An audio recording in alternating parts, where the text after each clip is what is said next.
मित्रों, साथियों, मनुष्यों, हमने पिछले कार्यक्रम में आपको खुशी चक्र का पहला भाग बताया और मुझे खुशी है कि बहुत सारे लोगों ने इसको सुना, लाइक किया, सब्सक्राइब किया। आज खुशी के चक्र का हम ये दूसरा भाग आपके सामने प्रस्तुत करना चाहते हैं। खुशी जो है वह उसमें रस कैसे लिया जाए किसी काम में। मैं अपनी बात को बाइबल की उस कथा से प्रारंभ करना चाहता हूँ जिसमें 3 मजदूर एक चर्च का निर्माण का कार्य कर रहे थे। तो किसी ने पहले मजदूर से पूछा, तुम क्या कर रहे हो? साहब, ये चर्च बन रहा है, मेरा जो है मैं पत्थर गढ़ रहा हूँ। दूसरे ने कहा, मेरे रोजी रोटी का मामला है इसलिए मुझे चर्च पे काम करना पड़ रहा है। और तीसरे व्यक्ति ने कहा, मैं चर्च कितना अच्छा बने उनके पत्थरों का मैं बहुत बारीकी से उनका जो है अंकन कर रहा हूँ, उनको गढ़ रहा हूँ, उनका निर्माण कर रहा हूँ। तो इस कहानी से पता पड़ता है कि काम एक ही है, पर उसमें कौन कितना रस लेता है। उसके रस लेने से ही उसके क्वालिटी आएगी, उसका अच्छापन आएगा, उसकी गुणवत्ता आएगी। वह गुणवत्ता उस व्यक्ति को उसमें रस दिलाएगी। रस दिलाए से तो उसको खुशी मिलेगी। तो जिस तीसरे व्यक्ति ने चर्च के निर्माण में अपनी बात कही वह अधिक खुश था। क्यों? क्योंकि वह अपने कार्य से जुड़ा हुआ था। कार्य तीनों मजदूर कर रहे थे, परंतु वह जुड़े हुए नहीं थे। इसी प्रकार हमें अपने कार्यों में रस लेना चाहिए। मैं ये कहना चाहूँगा कि अपने काम में रस या तो ले लिया जाए या काम को छोड़ दिया जाए। वैसे शुरू में किसी भी काम में रस नहीं आएगा। आप सवेरे उठोगे, आपको अच्छा नहीं लगेगा। आप कोई भी काम करोगे, अच्छा नहीं लगेगा। तो 50-60% ऐसे काम होंगे, अगर आप उसमें रस लेने लगो तो रस आएगा। रस में रस लेना सीखें आप, और ये नहीं सोचें कि उसका परिणाम क्या होगा। दिक्कत ये आ रही है कि हम परिणाम पर विचार कर रहे हैं, इसलिए रस नहीं आ रहा। उसमें उत्पादकता देख रहे हम, कितने रुपए मिलेंगे, मेरे कितने परसेंटेज मार्क्स आएंगे, मेरा कैसा पेपर होगा, मैं आईएएस में पास होऊंगा नहीं होऊंगा, आरएस में होऊंगा नहीं होऊंगा, बैंक में होऊंगा, ये विचार कर रहे हैं। ये विचार इसलिए गलत करा रहा हमें क्योंकि हम रस नहीं ले रहे हैं, हम परिणाम पर जा रहे हैं। और परिणाम पे जाने के कारण न तो परिणाम आ रहा है न रस आ रहा है। तो अगर हम उन कामों में रस लेंगे तो परिणाम अच्छे आएंगे।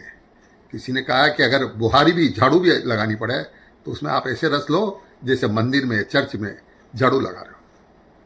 कबीर ने कहा कि आप उठो बैठो तो ऐसे उठो बैठो जैसे मंदिर की परिक्रमा कर रहे हो। तो ये एक बहुत बड़ी चीज़ है। तो आपको उसमें रस लेना चाहिए। एक भिखारी भी अपने काम में रस ले सकता है। दिक्कत यह है कि हमारे साथ ये है कि हम अपने कार्य में प्रतिष्ठा नहीं कर पा रहे। हर कार्य की एक प्रतिष्ठा होती है, हर कार्य का सम्मान होता है। हम अपने काम को घटिया मान रहे, दूसरे के काम को बढ़िया मान रहे। एक आरएस आईएएस को बढ़िया मान रहा है, एक छोटा आदमी बड़े आदमी को बढ़िया मान रहा है। नौकर भी अपने आप में श्रेष्ठ हो सकता है, उसकी प्रतिष्ठा वह अपने आप बनाएगा। प्रतिष्ठा दूसरा नहीं बनाता कभी भी। एक लेखक की प्रतिष्ठा स्वयं बनाएगा तो दूसरे बनाएंगे। तो भिखारी भी अपनी प्रतिष्ठा बना सकता है। एक समय की बात है, रॉथस्चाइल्ड करके एक बहुत बड़ा घराना दुनिया का हुआ बैंकिंग क्षेत्र का, जिसने 18वीं-19वीं शताब्दी में पूरे यूरोप में बैंकिंग क्षेत्र में अपना एकाधिकार रखा। चाहे वह फ्रैंकफर्ट हो, इंग्लैंड हो, नेपल्स हो, सब जगह उसके व्यापारिक बैंकिंग के ऑफिस थे। तो नॉर्थचाइल्ड एक बहुत ही माना हुआ व्यक्ति रहा है।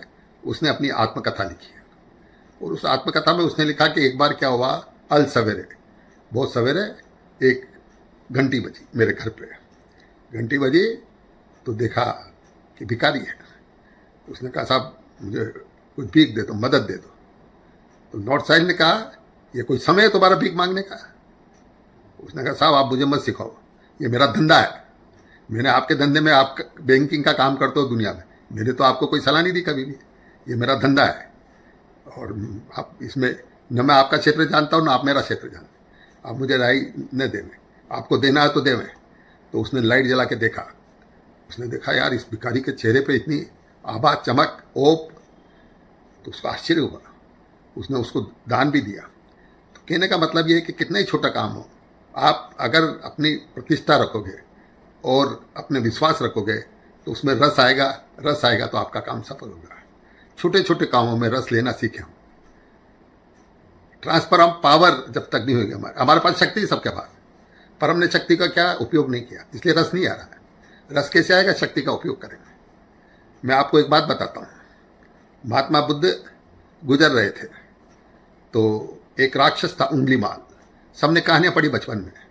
उंगलीमाल ने 99 लोगों की हत्या करके और उनके अपने गले में उनकी माला पहनता था सिर की। बड़ा डरावना था, कोई आदमी उस दर से नहीं निकल सकता था। भयावह जंगल, जंगल में ऐसा आदमी से कौन निकल सकता? कोई नहीं निकल सकता। महात्मा बुद्ध उधर जा रहे थे, लोगों ने रोका, कहा रुक जाओ।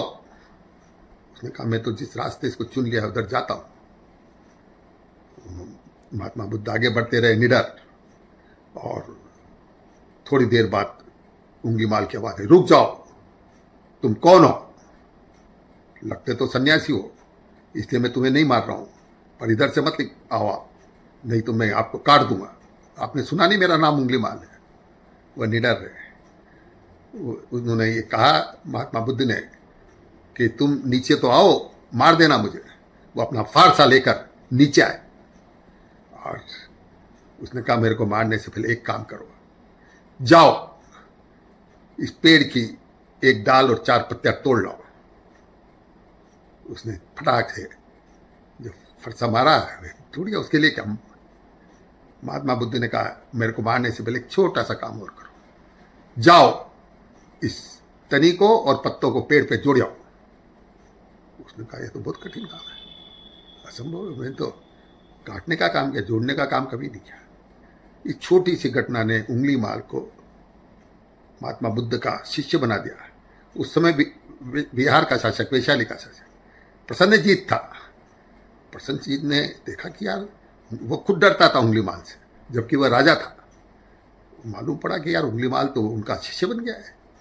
तो वह अपने सारे लवाजमे के साथ महात्मा बुद्ध के शिविर की तरफ आया, उनको प्रणाम किया, वंदन किया और पूछा कि साहब उंगलीमाल से मिल सकता हूं मैं? कि जरूर, ये मेरे पास में बैठा जो उंगलीमाल है वह बौद्ध शिष्य बन गया है। ये बिल्कुल सच्ची बात है।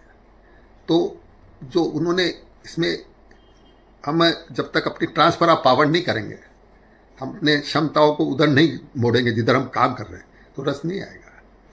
रस हर व्यक्ति को आ सकता है, किसी को नहीं आ सकता है। हमारे काम बेरस के हो रहे हैं, इसलिए हमारा जीवन में सजीवता नहीं है, आनंद नहीं है। और एक चीज और है, रस लेने से आनंद आएगा, आनंद से सफलता मिलेगी। और किसी भी काम में 2 चीजें और होती है, सहयोग और करुणा। अगर आपके दिल में सहयोग और करुणा की भावना नहीं है तो न तो रस आएगा, न खुशी आएगी, न आनंद आएगा। रस और सहयोग चाहिए उसमें खुशी को पाने का जो खुशी चक्र है, उसमें 2 बातें आप ध्यान रखें हमेशा। खुशी के चक्र में सहयोग और आनंद, सहयोग और करुणा। तो ये सहयोग और करुणा आपके दिल में रहेगी। किसी को थोड़ा सहयोग करोगे आप तो आपको लगेगा कि आनंद ही आनंद है, रस ही रस है, जीवन में खुशी रहेगी।